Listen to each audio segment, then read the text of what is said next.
I'm John Black. I'm a professor in the Cognitive Studies program here at Teachers College in the Department of Human Development. And also, I'm currently serving as the department chair for the department and the coordinator of the Cognitive Studies program.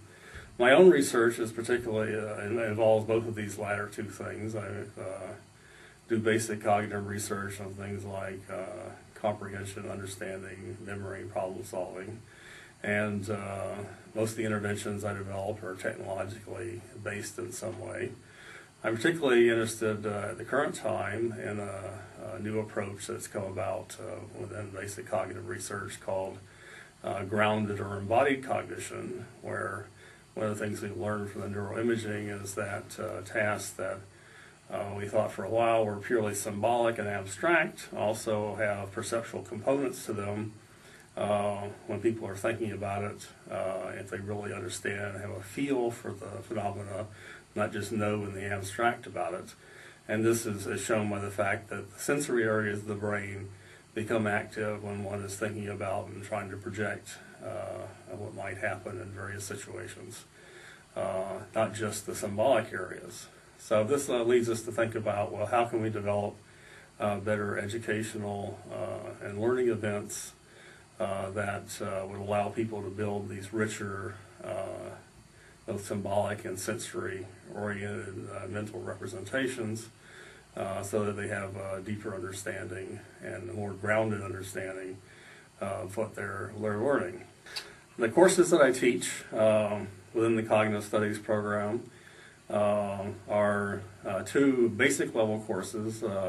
One is called Cognition and Learning. That's basic cognitive research and its application to education. In fact, students in there have an opportunity to figure out how to apply the material in the course to some educational problem that they're interested in.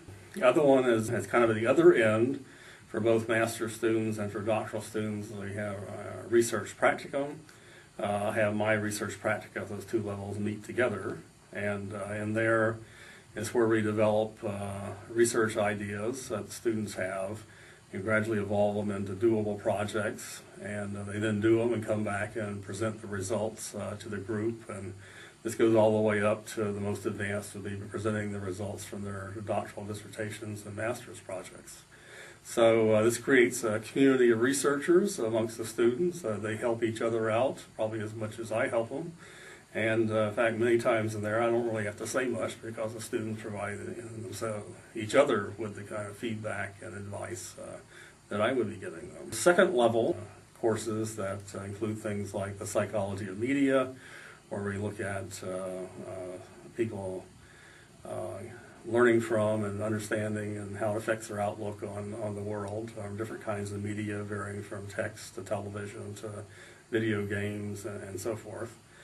Technology and human development is kind of related, where you apply theories and research from cognitive development to how you would design technology for people to learn better from.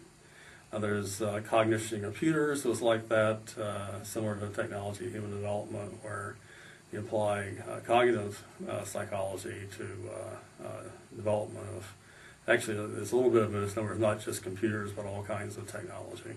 The psychology of thinking, which looks at, in a sense, it's kind of like taking a little piece of the cognition learning course, blowing up for the whole term, where you look at more detail at problem solving and reasoning, things are logical reasoning or probabilistic reasoning, or reasoning across different cultures and so forth. All kinds of thinking. Systems thinking is another subtopic there.